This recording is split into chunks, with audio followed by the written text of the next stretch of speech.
Hi friends, one of the member வந்து dividend ஸ்டாக்ஸ்னால் என்ன அப்படிங்கிறத பற்றி சொல்லியிருந்தார். இதில் டிவிடெண்ட்னா வந்து பார்த்திங்கன்னா கம்பெனியோட ப்ராஃபிட்லேருந்து அவங்க சர்டன் அமௌண்ட்டை வந்து கொடுக்குறது. சிலது பார்த்திங்கன்னா ஸ்பெஷல் டிவிடெண்ட் கொடுப்பாங்க. அவங்களுக்கு வந்து நிறைய ப்ராஃபிட் இருந்ததுன்னா ஸ்பெஷல் டிவிடெண்ட் கொடுப்பாங்க. ப்ரிஃபர்ட் டிவிடெண்ட் அது வந்து பார்த்திங்கன்னா குவார்ட்டர்லி பேசிஸில் கன்சிஸ்டண்ட்டாக ஒரு அமௌண்ட் கொடுப்பாங்க. இன்ட்ரீம் டிவிடெண்ட்ங்கிறது வந்து என்னென்னா ஒரு வருஷத்தில் நடுவில் கொடுக்குறது. ஃபைனல் டிவிடெண்ட்னா அந்த வருஷத்தில் கடைசியாக கொடுக்குறது. அது எப்போ வேணாலும் இருக்கலாம். அது வந்து அவங்களா டிசைட் பண்ணி கொடுக்குறது தான்.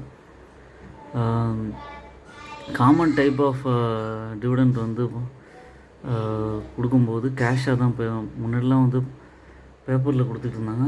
இப்போது மணி இயர்ஸாக வந்து பார்த்திங்கன்னா ஆட்டோமேட்டிக்காக நம்மளோட பேங்க் அக்கௌண்ட்டுக்கு அந்த அமௌண்ட் வந்துடும்.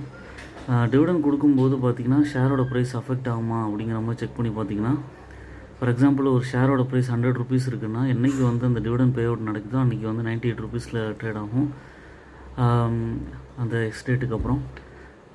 இதில் வந்து 4 டேட் இருக்குது டிவிடெண்ட் கொடுக்கும்போது. அனௌன்ஸ்மெண்ட் டேட் என்றைக்கு வந்து டிவிடெண்ட் அனௌன்ஸ் பண்ணியிருக்காங்க, அதுக்கப்புறம் எக்ஸ் டிவிடெண்ட் டேட்டு, அந்த எந்த டேட் வந்து லாக் பண்ணுறாங்க அந்த டிவிடெண்ட் கொடுக்க போகிறாங்கிறது. ரெக்கார்ட் டேட்டு, இதுக்கு ஒரு கட் ஆஃப் டேட் வச்சுருப்பாங்க ஷேர் ஹோல்டர்ஸ்க்கு eligibility to get the dividend. அப்புறம் வந்து பேமெண்ட் டேட்டு, என்றைக்கு வந்து அமௌண்ட்டை வந்து அவங்களுக்கு பே பண்ண போகிறாங்களோ அதான் payment date. Calculation of the dividend வந்து பார்த்திங்கன்னா டிவிடெண்ட் பே அவுட் ரேஷியோன்னு இருக்கும். Dividends paid by reported net income, அந்த கால்குலேஷன் பேசிஸில் அவங்க வந்து டிவிடெண்ட் கொடுப்பாங்க. அதுக்கப்புறம் மெயினாக வந்து நம்ம டிவிடெண்ட்டை வந்து டிவிடெண்ட் ஸ்டாக்ஸ் வகையில் கன்சிடர் பண்ணும்போது பப்ளிக்லி லிஸ்டட் கம்பெனி வந்து பார்க்கணும்.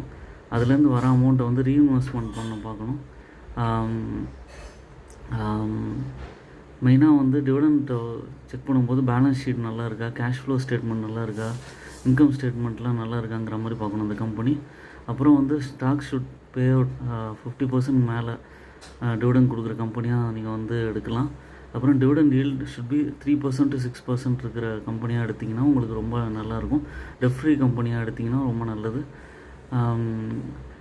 டிவிடெண்ட் ஈல்டு வந்து எவ்வளோக்கு எவ்வளோ நிறையா இருக்கோ அவ்வளோக்கு எவ்வளோ வந்து நமக்கு வந்து ஹை டிவிடெண்ட் ஈல்டு ஸ்டாக்ஸ் வந்து எடுத்துக்கிட்டிங்கன்னா உங்களுக்கு வந்து ரொம்ப நல்லது. இதில் வந்து ஃபார் எக்ஸாம்பிள் வந்து நல்ல டிவிடெண்ட் கொடுக்குற கம்பெனி அப்படிங்கிற மாதிரி பார்த்திங்கன்னா வேதாந்தா லிமிடெட் இருக்குது. வேதாந்தா லிமிட்டடோட டிவிடெண்ட் ஈல்டு பார்த்திங்கன்னா 9.87% இருக்குது. இதுவும் வந்து கன்சிஸ்டண்ட்டாக டிவிடெண்ட் கொடுக்குறாங்க. 446 ரூபா ப்ரைஸ் இருக்குது. லாங் டேர்முக்கு ஏற்ற ஸ்டாக்கு. என்னோடய சேனலை சப்ஸ்கிரைப் பண்ணுங்கள், லைக் பண்ணுங்கள், எல்லா வீடியோஸும் பாருங்கள். தொடர்ந்து உங்களை இன்வெஸ்ட்மெண்ட் ஜேர்னியை கண்டினியூ பண்ணுங்கள்.